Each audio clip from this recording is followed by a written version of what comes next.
السلام علیکم۔ آج کی میری یہ ویڈیو معصوم پاکستانی سپورٹرز کے لیے ہے۔ پاکستان جس مشکل میں پھنس گیا ہے اس کا ذمہ دار کس کو ٹھہرایا جانا چاہیے؟ جس کو ٹھہرائیں گے اس کا فین کلب آپ کو پڑ جائے گا اور اسے فرشتہ ثابت کر دے گا، اس کے مخالفین کو سب کچھ کا ذمہ دار ٹھہرائے گا۔ اس پر کئی دفعہ بات ہو چکی ہے۔ اس 24 کروڑ کے ہجوم کو کئی حصوں میں تقسیم کر دیا ہے، جنہوں نے اپنی اپنی مرضی کے لٹیرے چن رکھے ہیں۔ صرف ان کا لٹیرا نیک، ایماندار اور اچھا ہے، باقی سب شیطان اور ملک دشمن ہیں۔ اگرچہ انسان ایک طرح نہیں سوچتے اور انہیں سوچنا بھی نہیں چاہیے، کیونکہ ڈائیورسٹی ہی اس دنیا کی ایک خوبصورتی ہے۔ اگر پوری دنیا ایک طرح کا سوچنا شروع کر دے تو پھر اس زندگی اور کائنات کا کوئی تک نہیں۔ اس لیے لوگوں کا مختلف لیڈروں یا سیاسی نظریات کو فالو کرنا بھی ضروری ہے۔ یہ انسانی مزاج ہے کہ ہم خیال لوگ ایک دوسرے کو پسند کرتے ہیں، ایک دوسرے کے ساتھ محفل جمانا یا اپنے نظریات کو شیئر کرنا اچھا سمجھتے ہیں۔ یہ بھی انسانی نفسیات ہے۔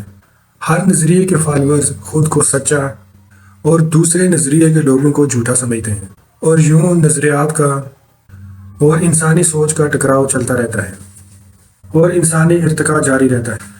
دنیا کے دوسرے حصوں میں بھی نظریاتی بنیادوں پر سیاست کی جاتی ہے، لیکن مہذب معاشرے اپنے لیڈروں کی اندھا دھند تقلید نہیں کرتے۔ اگر ان لیڈروں کے بارے میں کوئی انکشافات سامنے آ جائیں تو وہ فوری طور پر اس سے توقع رکھتے ہیں کہ وہ پبلک لائف سے الگ ہو جائیں، عہدے چھوڑ دیں، پارٹی چھوڑ دیں یا کہیں گم ہو جائیں۔ اگر انکشافات کی نوعیت مجرمانہ ہے تو پھر پولیس اور عدالت کا سامنا کرے گا اور سزا بھگتے گا۔ وہاں جتنا بڑا لیڈر ہے یا حکمران ہے اسے زیادہ سزا دی جاتی ہے۔ وہ معاشرے اپنے جیسے انسانوں کی پرستش سے آگے نکل چکے ہیں۔ ان کے نزدیک انفرادی لوگ اہم نہیں ہیں۔ ابھی ٹرمپ کو دیکھ لیں، وہ امریکہ کا ایک پاپولر لیڈر ہے، لیکن عدالتیں اسے بھی سزائیں سنا رہی ہیں، اس کے بھی بڑی تعداد میں حامی موجود ہیں۔ بلکہ کہا یہ جاتا ہے کہ اگر اسے دوبارہ الیکشن لڑنے دیا جائے تو وہ آرام سے دوبارہ جیت جائے گا۔ لیکن ہمارے ہاں رواج یہ ہے کہ لوگ اپنے پسندیدہ بندے کے بارے میں کوئی بات نہیں سننا چاہتے، اور اس کا فائدہ ان لیڈروں نے اٹھایا ہے جو خود کو جواب دہ نہیں سمجھتے۔ وہ خود کو ہر قانون اور قاعدے سے اوپر سمجھتے ہیں، اور یہ بات ان کے فالوورز کو بہت اچھی لگتی ہے، کیونکہ وہ فالوورز اپنے لیے بھی یہی خواب دیکھتے ہیں کہ ان کو کوئی ٹچ نہ کر سکے، ان کو کوئی چھو نہ سکے۔ وہ بڑے دھوم دھڑکے سے، لش پش سے، ڈان بن کر گاڑیوں سے اتریں، ساتھ میں محافظوں کی ایک فوج ہو جو لوگوں کو دھکے دے کر راستہ بنائے، اور وہ کالے گلاسز لگائے چل رہے ہوں۔ یہ روب اور دبدبہ ہم سب چاہتے ہیں، اس لیے ہمیں وہی بڑے لوگ اچھے لگتے ہیں۔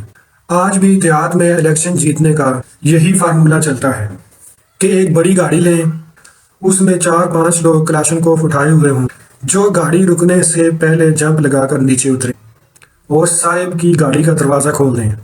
گاڑی کے پیچھے ایک اور ڈالا ہو جس میں مزید لوگ ہونے چاہیے۔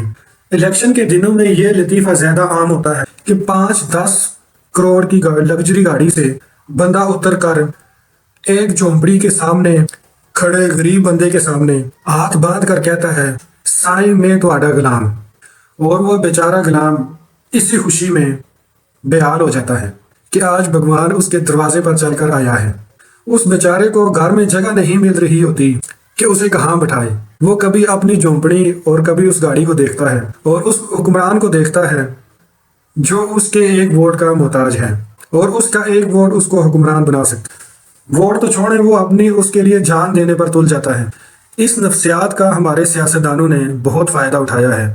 ایک دفعہ ایک وزیر سے پوچھا کہ جب وہ اقتدار میں آتے ہیں تو اکثر یہ گلہ سامنے آتا ہے کہ وہ اپنے ووٹر سے کٹ جاتے ہیں، فون سننا بند کر دیتے ہیں یا فون نمبر ہی بدل دیتے ہیں، پھر دوبارہ ووٹ مانگنے کیسے جاتے ہیں؟ انہوں نے حیران کن جواب دیا، کہنے لگے، اپنے ایسے سپورٹر کو راضی کرنا اتنا مشکل نہیں ہے۔ ان سب کو تھوڑی توجہ اور اہمیت چاہیے ہوتی ہے تاکہ وہ لوگوں کو بتا سکیں کہ وہ فلاں وزیر یا ایم این اے کے کتنے قریبی ہیں۔ ان سب سپورٹرز کی سب سے اہم ڈیمانڈ ہوتی ہے کہ ان کے گھر وزٹ کر کے کھانا کھائیں، جہاں اس نے علاقے کے چند معززین اکٹھے کر رکھے ہوتے ہیں۔ بس اس کی اتنی فرمائش ہوتی ہے جو ہم پوری کر دیں۔